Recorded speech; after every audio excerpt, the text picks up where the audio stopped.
ja naisjuurde siis 4 tükki stardis ja üks jääb paraku medalita. Nii et on põnev vaadata.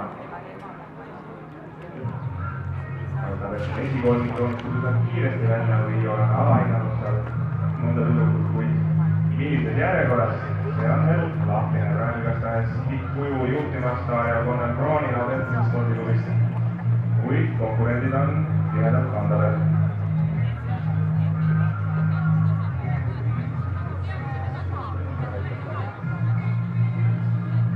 Ja Connell Brownil on võtnud tempot tegemise enda peale ja päris nende sammuga tullakse siit esimest ringi.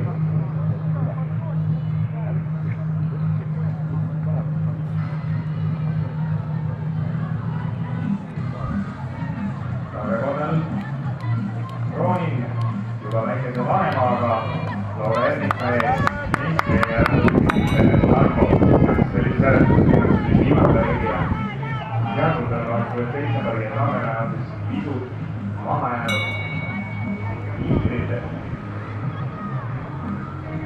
Aga nüüd esimest siis Connell Brownini eest vedamisel liiguvad läbi seest ära.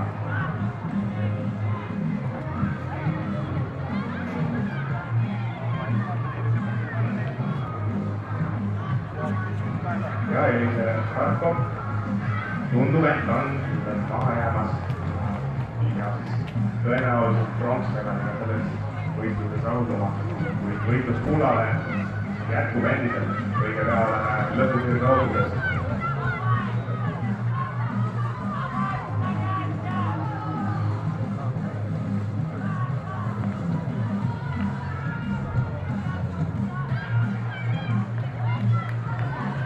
Ja lõpusirge algamas.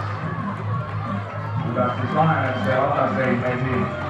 Kas Laura Ernits suudab siin lõpuga Connell Brownini üle mängida? Tundub, et suudab, nii et Laura Ernits, spordiklubist jooksupartner, on Eesti meister naisjuurdede 800 meetri jooksus. Teine koht siis Connell Brownile. Ning kolmas eelmisele Starkov, nõude kergejõustik.